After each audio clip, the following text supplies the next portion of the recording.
Okay, now we know.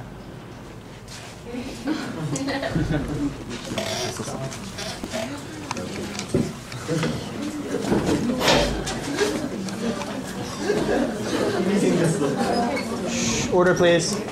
Well, the opposition has kept mentioning that not all students are in need of this technology. They have kept mentioning that in some parts of the world, children are starving to death, and that technology won't be needed to them. But UN or other NGOs can't feed them forever. We need to provide some means. We need to provide them some means to stand individually, to grow by themselves, and to solve their starving problem by themselves. So we should require technology training for them as well. Thank you.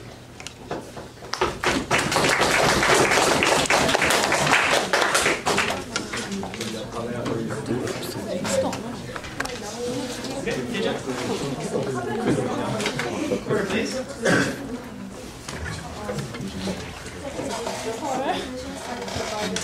Policy, but I agree with the opposition in the point that it's sort of impractical, because actually some schools are short of electricity. Really, some kids can't even go to school. And I think before talking about technology education, what we need is like sending all the kids to school and let them learn to read and all those really fundamental stuff. Thank you. Okay.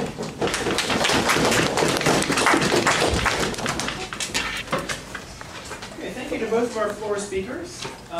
We'll now allow the opposition side to get their final word in. That's give them a hand.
Okay, good afternoon, ladies and gentlemen. Now, it seems so sad in here, so stuff. I will try my best to pull things up through my speech right now. So, to move on right to the motion, we have to go back to the beginning for today. Well, the motion is, this house would require technology training for all students. And as the third speaker for the opposition side today, I will try my best to sum up what has been going on and persuade you that the opposition side has won. Now, what has been going on? To go to the beginning, the proposition side came up here and gave us a definition. The definition they have given us is that they want technology to be technology training to be computer training, and they want students to be all students. No, thank you. You're out of order. All students from all around the world, private or public schools. Yes, whatever. They gave that definition, and they came up with a policy saying that basically saying that we're going to distribute computers all around the world to all students. All around the world, literally. So their policy is saying that they want to teach students all around the world computers, and we are asking how are they going to do it. The policy in itself does not make sense. So we would like to declare that we have won this debate right from the beginning. Now, let's prove how it's going to happen. We'll prove you two things. First, that we have already won the debate. Second, and even if they have had another policy that actually does make sense, we would have won either way. Now, the point that they have said they're going to teach every single student in this world about computers. where do we have to start with? It does not really just make sense. Okay, let's just give an example. Africa. I mean, just Africa. The kids are starving right now. They're dying because they don't have anything to eat. And we're going to go to them and say, okay, we're going to teach you how to use Word. Because you're going to write essays when you go to college, and it's really, really important. Now, there are other things you need to learn too. You need to learn how to do presentations, and we're going to teach you how to do PowerPoint. But ladies and gentlemen, the reality is they don't even have computers. They are just busy to live on. They don't have food, they don't have water, and this is what they need. And what they're saying that is, we're going to go to them, and we're going to get rid of this water, food, whatever, and we're going to teach them how to use computers or build them. This does not make sense. Now, if they had the case properly, the arguments that we have been given are two things. First of all, we said, either way, if it's a fundamental education or specialized education, the computer training, we do not need them.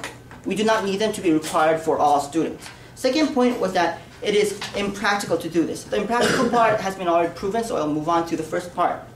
The first part was that fundamental things. In reality, we just have to think about the reality. We come to school, we have these classes where we learn computers. But the thing is, do we actually learn anything that it is useful? Now, most of the students who come to class already know what they are doing. They know how to use these programs.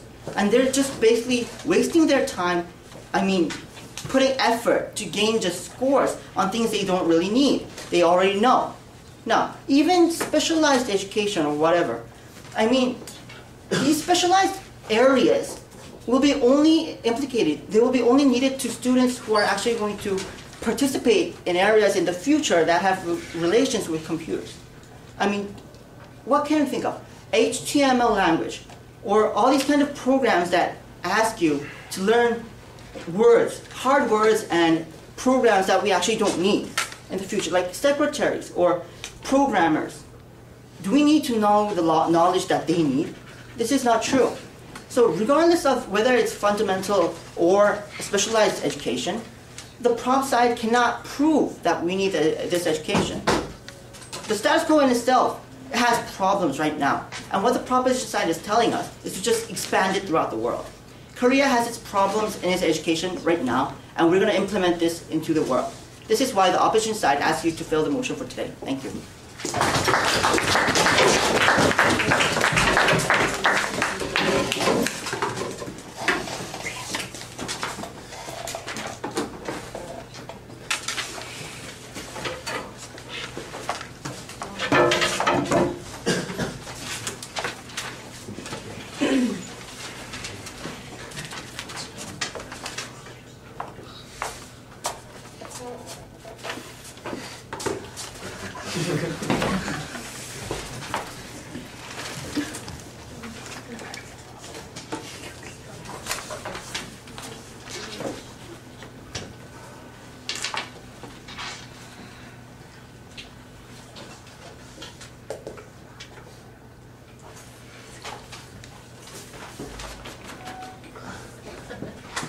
Okay, Gene's the final speaker for our debate. Let's welcome her.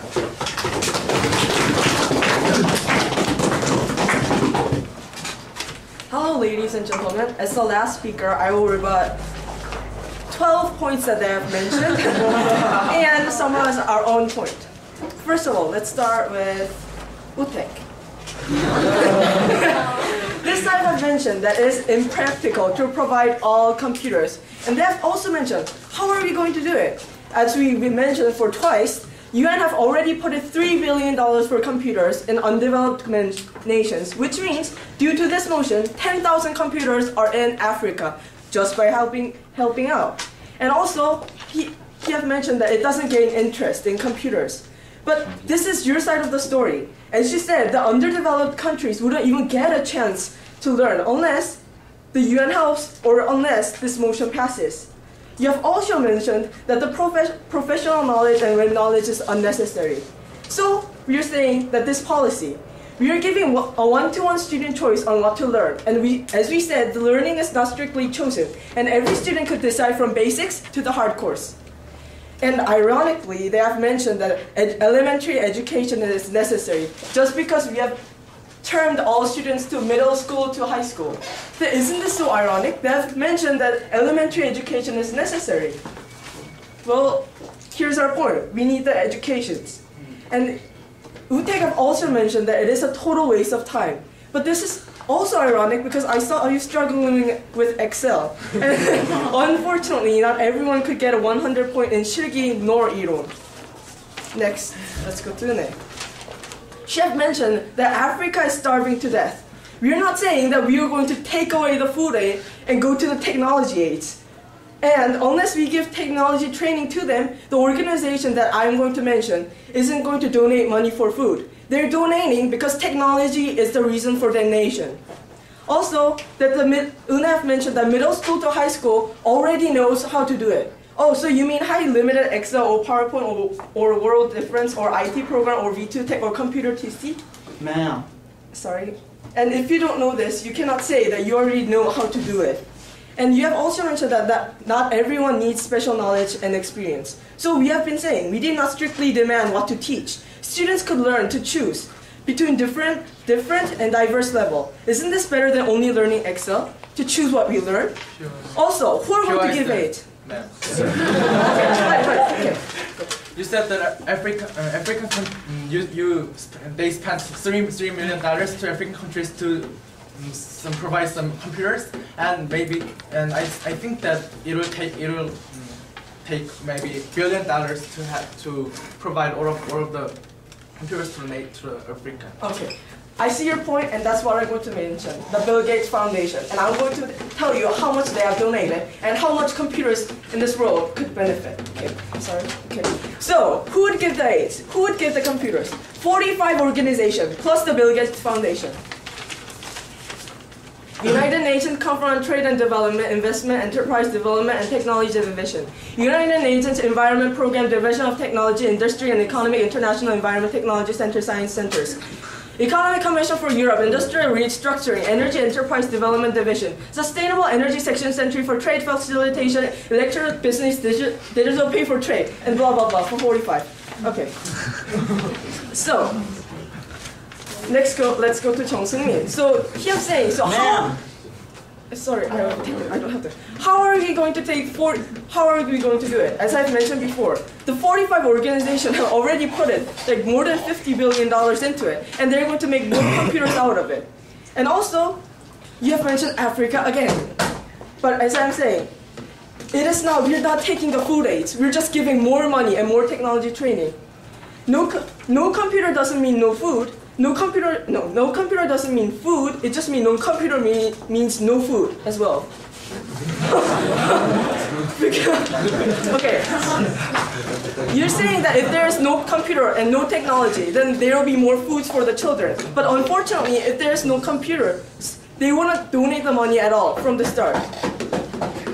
Our budget's team was to prove the necessity and the benefit and the practicality. Necessity is explained by Jong-min, which is that in this globalized, information-oriented world, technology is a necessary aspect for the development of the nation, as well as the future of the technology.